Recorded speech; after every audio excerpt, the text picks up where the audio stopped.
Welcome back to Talking Out with Marla P. I'm your host, Marla P. And today we are continuing a powerful series called Race Stories.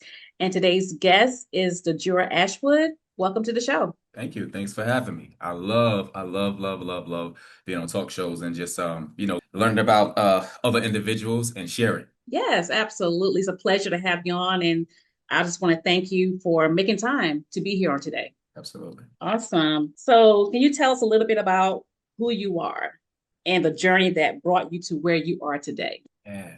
So I was born and raised from a small town called Harlem, New York, of course. And Hmm. when I was there, it's a very, multicultural spot, and I was able to Okay. learn so many things that poured me into the world of art, right? Awesome. And from that, I was able to kind of take my foundation and Mhm. eventually end up in the acting and filmmaking world. Awesome. Yeah. That's good to know. Good stuff. So, what first sparked your passion for filmmaking? Yeah, I would say in junior high school, I was in an elementary, let's see, I was in the eighth grade, and a Okay. man by the name of Tom Poole came in to do a after school program. Okay. And in the after school program, he pretty much was like, "Hey, I'm going to teach you guys how to do some things, and I just want you to come, to the after school program. There's going to be a camera, there's going to be some editing, and um, and so I go to the program and I find out that there's a really cool way to make video. I wanted to do a rap video, and so once I saw the power of how to change the story by way of editing, I was intrigued. And ever since on, I Mm, just, I jumped on that train of, of wanting to be an actor, wanting to be a filmmaker. nice. Love that. So, when did you realize filmmaking was more than a hobby for you? I fell in love with it, and I was doing it for a very long time without wanting to get paid. I just loved the craft. Yes. And I would say probably about 12 years ago, Mm-hmm. I was in an acting class, and I had done at that time demo reels for some actors, which is where you take a scene, you put two actors in there, you write something, and you do it. And what ended up happening is that they really enjoyed the the quality, and it was like, Mm, "Hey, how much you charge?" I was like, "Charge? I don't charge anything. It's free." yeah. And they said, "Hey, want to pay you for it?" Yeah. Nice. So they was willing to pay. I was like, "Okay, that's cool." It's good Yeah. stuff. Okay. Okay. Wow. So, what were some of your biggest obstacles you faced breaking into the film industry? I would say, really myself, to be honest with you. Mm-hmm.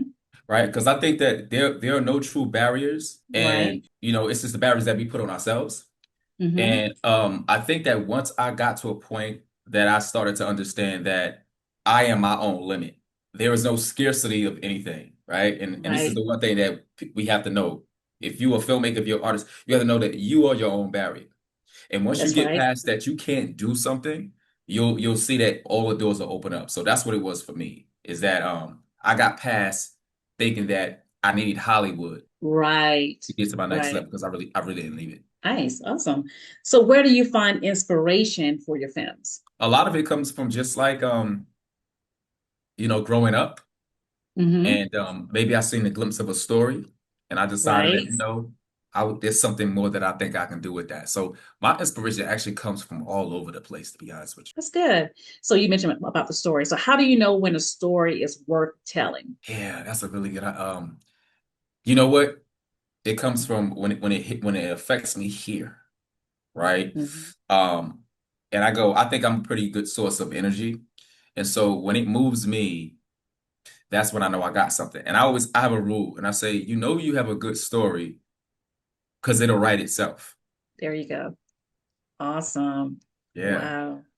So like what messages do you hope your audience take away from your work? Yeah, that's a good question. Um, I would say that I always try to have a unique approach It's with good. things. I don't want to tell the same typical stories that, we've heard a lot of the same stories, and we know what stories those are. But Hmm. I want them to look at my work and say, you know what?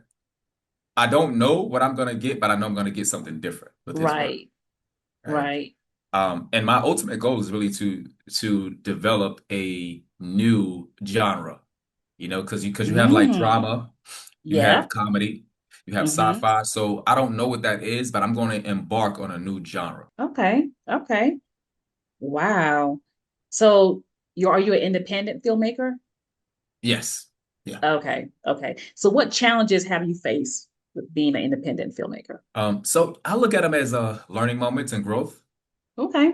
I'm very much about perspective, right? And so, on the one hand, as you go on, it's creating emotion and Right. doing it, right? So when you do it, whenever you do something, eventually, it's not going to go your way, but you're going to learn. I'm gonna give you an example. I recently had a premiere, and they wanted the files to be produced a certain way, which is called DCP. And Okay.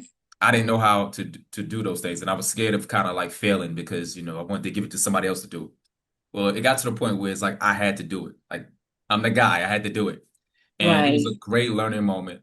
And I learned not only how to do it, but I kind of mastered how to create that particular type of file that plays in a movie theater. So, you just gotta Awesome. just put yourself out there and just do it. Yeah. Yeah. Awesome. Oh my goodness. So how has technology changed the way films are created and distributed? I think technology is a great thing. You know Hmm. what, I lean into it. I'm Yes. not really Yes. the one that says, oh, artificial intelligence, AI, I'm one to Yeah. say that as long as you are unique here, Hmm. it doesn't matter. Technology can't outdo this. There you go. So I love it. I lean into technology. I love it. Awesome. Awesome. So how has filmmaking changed you as a person? That's a great question because outside of filmmaking, I also teach. Okay, and Awesome. and, What do you and, and teach? I teach acting. Okay. I teach Okay. acting. I teach a couple of things, but acting, right? And Hmm. I say this, and this applies to filmmaking and it applies to acting. I say, when you become a better person, you'll be a better actor, you'll be a better filmmaker, right? So it's kind of like this full circle. So filmmaking has taught me to be open to ideas, to be Right. open to different genres, to be Hmm. open to different individuals that you're going to work with. I work with Right. all type of individuals. And then also being behind the camera versus being in front of the camera is two different spectrums. So it has taught Hmm. me to respect acting and it has made me a better person because I'm just understanding both sides. Right. Right. I love that. I love that. Wow. So what advice would you give someone who wants to become a filmmaker but doesn't know where to start? I would say don't outthink yourself. If you want to do something, just take the first step. Okay. And this is what I Hmm. would say. We live in an age of this a vast amount of information out there. Go you as we call YouTube University, right? So Right. I'm gonna give you an example, and this example can go through it can be used for a lot of different things. When I didn't know Okay. anything about acting, the first thing I did when I wanted to become an actor, same thing like a filmmaker, is that I went to Barnes and Nobles and I got a book on acting. Okay. I read the book and I educated myself. I then went on YouTube. I looked up how to become an actor, how to become a filmmaker, and it started Hmm. to educate me on different things and how to do. So then when I finally went into a class, I had some foundation from the book and from YouTube, and I took that in the class and I learned. Um, and the last thing I would say is that sign up for a class. Get into a class because I respect training so much. There's only Hmm. so much that you can do when you wing it, Right. but to really get that wing off the ground and stay in the air, you got to get some training. Wow. Love that. Love that. Yeah. Just looking through your bio, I see that you're the creator, the writer, the director, and you starred on the sci-fi series. Is this M3 reality? Let's Yes, talk yes. about that. Yeah, and it's morality. So it's funny because I spelled the name of the series uniquely, and a lot of people when they see it, they say M3 reality, but really Yeah, what it really morality. Okay. the spelling of it is really Mereality, but I took the first E and turned it into a Oh, three, and took okay. the I and turned it into a one. One. I see that. Yes. Right. Because the three and a one is significant in the story. Oh, Yeah, it's significant in the story. So it's a little play of words, but also it makes it easier to find a show like that, the unique spell when you just type in M3, in search and you'll end up finding it that way. Um, that's true. That's true. And so this is one of your projects. yeah. So also you appeared on season two, Yes. Divorce Sisters. Okay. So Yes, how did that season come two about? versus. Oh, that was fun. It was really good. That was my first time working with Tyler Perry. Okay. Um, I received a lot of feedback, positive feedback of how well I did on set. But I'll say this. I had a really fantastic time because I not only went on that set as an actor, I also had my filmmaking hat on. And I understood, I watched the director, I see how he was directing other things. And so by the time he got to me, I already knew what he wanted, right? And Nice. when I was Okay. on set, there were some things that happened that normally if an actor was on it, they would think that a director is going to cut. But because I know that it's easier just to keep going, when those catastrophes, if you will, happen, I still rolled with the dice. And a lot of the lead actors saw my work and they came up to me afterwards and said, "Hey, nice work." They, touched me and said, "Hey, listen, you did a fantastic job. I saw what you did." I love that. Yeah. Okay. And I'm sure that made you feel good. Yeah, it did. It did. Because it was one of those things that I go, I've been training for this. And I Yes. also teach my students that if some crazy thing happens on set, you got to know it's not about you falling. It's how you get up. And so Mm-hmm. me Mm-hmm. demonstrating that, and then the leads cast coming over to me saying, "Hey, I saw what you did. Nice job." Yes. Awesome. Awesome. And you're also the founder of 48 Hour Reels, safe taping business. Yes, yes, Let's talk yep. about that. Yeah. So again, about 12 years ago, I had this crazy idea of putting two actors on camera, writing a scene and shooting their scene. And that became so popular where people was like, "Hey, I'll pay you to do it." Right. So as Okay. the time went on, I said, "Well, how do I want to define myself? I'm really good with quality. How can I set Mm-hmm. myself aside from everybody else?" And I said, "You know what? Everybody want their stuff. Not only, do they want the good quality, they want it fast." That's true. So I said, what if I can promise an efficient turnaround within 48 hours? And there I end Nice. up came in with the name title 48-hour reels. You get your reel in 48 hours. And it became a hit. A lot of people, saw it comes in. In fact, the young lady that booked me on your show, how I met her was through a reel, Tiffany J. Arts. I Really? met her, yeah, she flew down from Detroit, and I actually Okay. met her doing her demo reel. Nice. Okay. Okay. So I love that. Wow. So what has been your proudest moment in your career so far? I would have to say having my premiere just recently last week in New York City at a theater that I marveled to have something at, which is called Angelica. It's an Okay. Angelica Theater in Lower Manhattan, and Mm-hmm. my proudest moment was that not only having it at there because it's a very prestigious theater, Okay. but having one of my film teachers, Laura Varel, be present. Nice. And so she's 73 years old. And Okay. I reached out to her and she said, "You know what? I'll be there." I had so many people that I care about there. And it, and, Oh, and it was truly special. It was a really special moment and it made me proud because I always said that I wanted to, I live now in Atlanta, okay. but I said I always wanted to do something where I'm from. You know how that Yes. is. You want to do something where you're from. Yeah, absolutely. And it wasn't just all about that, but also doing something that I would be proud of. There's something that's of good quality. And through all the years that I've been doing this was great to be able to have it there at a nice facility. Everybody was sharp, and it Mm-hmm. was just amazing. The feedback that I received was amazing. So that definitely has to be my proudest moment to date. Oh, I Yeah. love that. Yeah. I love And it just that. happened a couple of days ago, too. So look at that. It's fresh. Yeah. Awesome. So what failure or setback taught you the greatest lesson? Again, just the way that I think. I think the greatest lesson that I got was that, not really second guessing yourself, to go Mm-hmm. out and get it, go out and do it. Um, and there's no failure. The only failure that you have is simply not doing it. I think that I've done all those things in which I just push it, but I think that there's still more that I can do. Because Mm-hmm. I feel like I'm probably scratching a lot of people laugh when I say this, but I think I'm scratching about 25% of the surface of what I can actually do. I think that there's another 75% of where I can dive into. But Right. yeah, I embrace some of things. Let me say this. You're talking to somebody that was homeless for probably about 4 or 5 months at one time in my life. And Okay. so that taught me to keep pushing. Yes. It gave me humility, Yes. and to know so that no matter how big you get, remember Mhm. you can always go back that way really quick. Absolutely. It can be the You rug gotta can be humbly. pulled up under you quick. So don't think that you too high and mighty because pure. That's so true.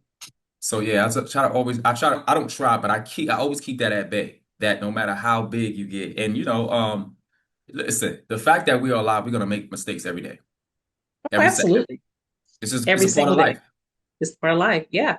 I mean, no And one's perfect. So yeah, absolutely. right, right. And so they're mistakes, not misbreaks, meaning that it's not gonna break you, you know? There you go. It's just a mistake, and you get a There you second go. take.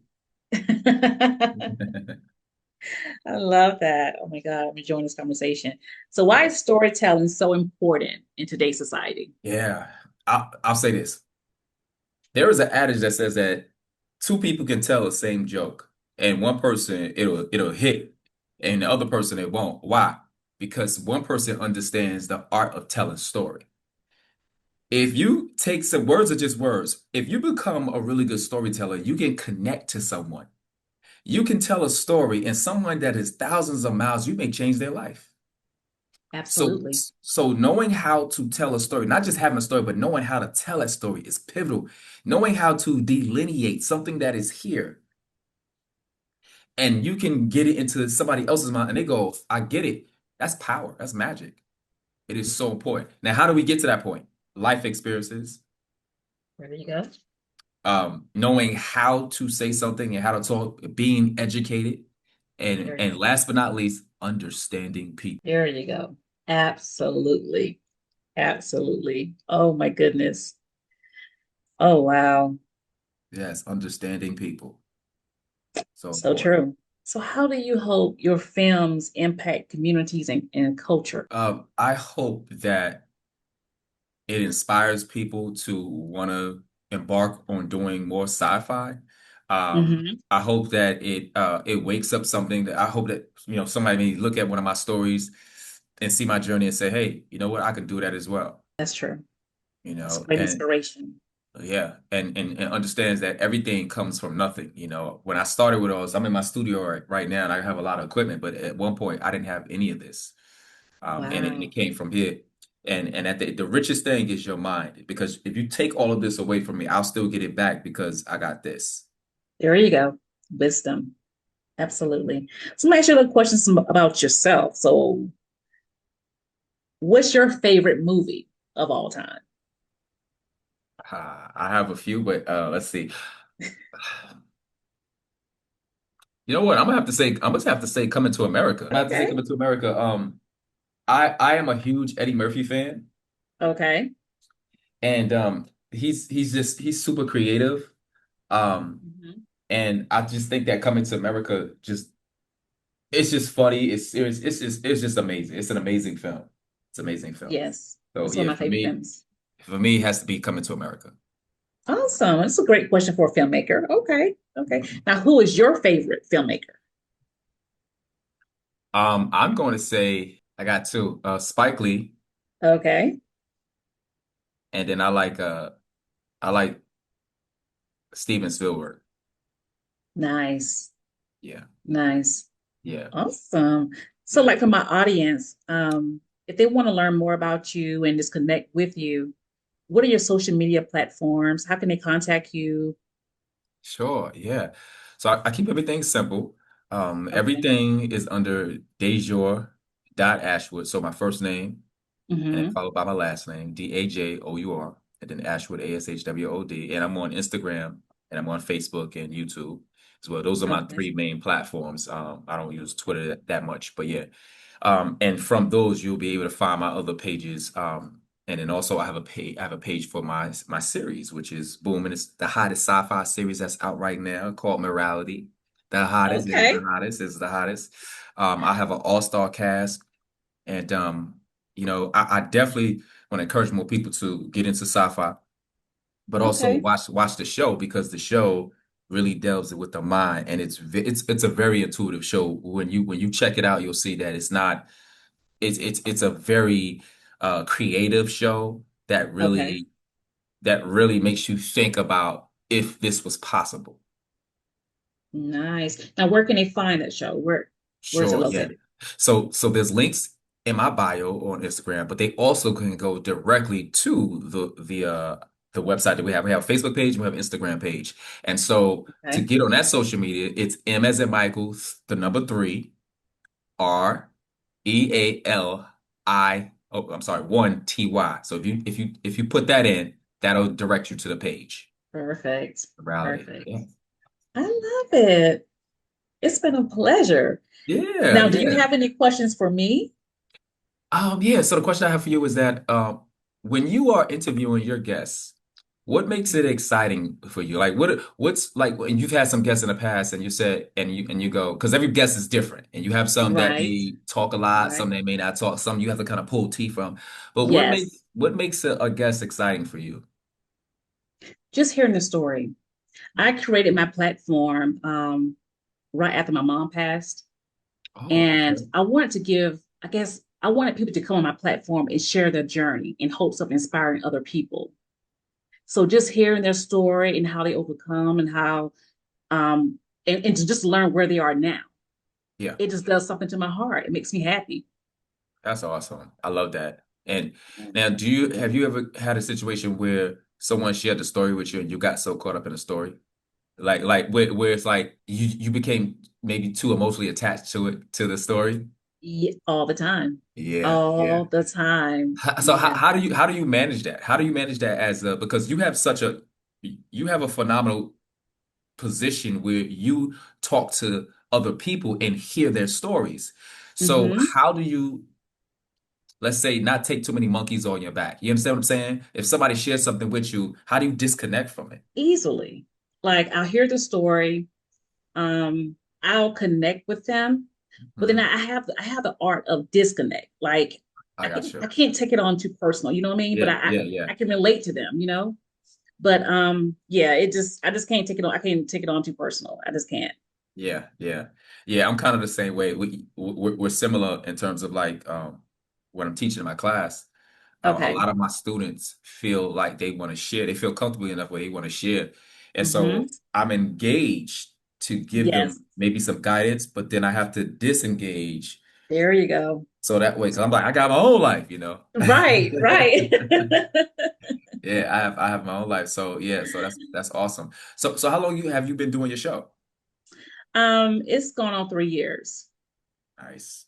Yes, it's gone on 3 years. And honestly, this is my baby. I love meeting new people. I love talking to people. And it kind of started because I was the one person, it doesn't matter where I would go, people would Mhm. just come up to me, just tell me the whole life story without Wow. me asking any questions. Oh, yeah, you have an energy. You And have an energy. the energy, you know, and I'm like, oh my gosh, oh my gosh. And I was just looking for just something to make me smile after losing my mom because I was her caregiver for like almost 4 years.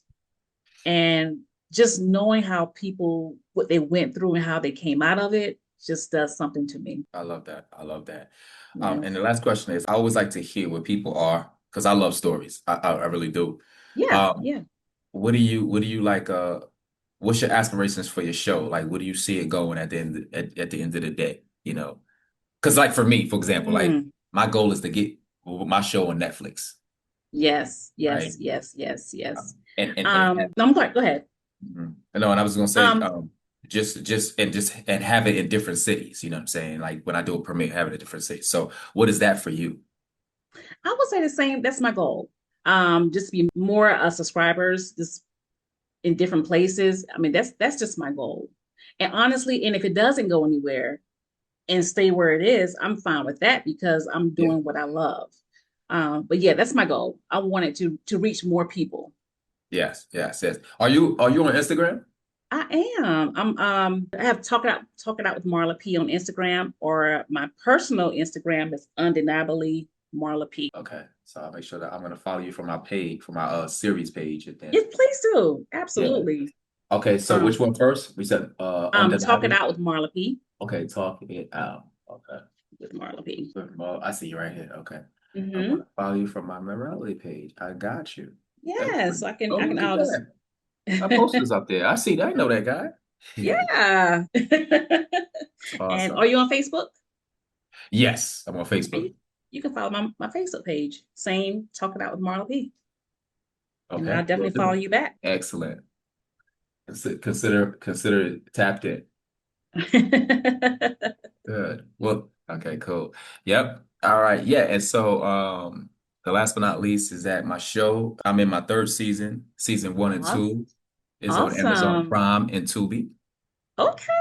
Yeah. And then season three will follow that same fashion. It'll drop on Prime, probably ending of August or early Okay. September, after the premiere. And then Tubi will be a couple of months after that. So yeah, so make sure you check it I'm gonna out. have to look for you. Yes, absolutely. I am. Oh my Yes. goodness. Are you on YouTube? Yes, I'm on YouTube as well. Everything under Dajour Ashwood. Mhm. Okay. Yep. Okay. Yep. So I'll follow you on YouTube as well Okay. and subscribe. Oh my goodness. It has truly been a blessing. I'm so Yeah. happy to meet you and learn more about you. Sure. Thanks for taking the time. I appreciate that. Yes, yes. Do Thanks. you have any more questions for me or Well, yeah, I would love to come back on your show. I'd love to I come would back. love to have you back. Let's You let just you let know. me know. Okay, we'll do. Yeah. I would love to do that. That'd be great. That way it'll be kind of like, okay, then and then now. Right, right. Just email me, have your assistant email me or whatever you want to do and we can schedule something. Okay, that'd be great. Okay, well, thank you, I would Marla. love to I appreciate work your with you. time. Absolutely. And before I leave, I like to leave my listeners with my motto, when you see the need, plant the seed. I love that. Come on, water it up. Let's do it. Let's get it. Let that thing grow. Let that thing grow. I know that's right. It's been a pleasure meeting you and talking with you and getting to know you. And I will be in contact with Sounds like a plan. All you. right. Okay. Have a Peace good and night. wellness. All right, you too. Same to you. Thank you. God bless. God bless. Bye. Yeah, talk it out with Marla P. Yeah, talk it out with Marla P. Talk it out with Marla P. Yeah, let's talk about real life struggle. Talk it out with Marla P. Let's talk about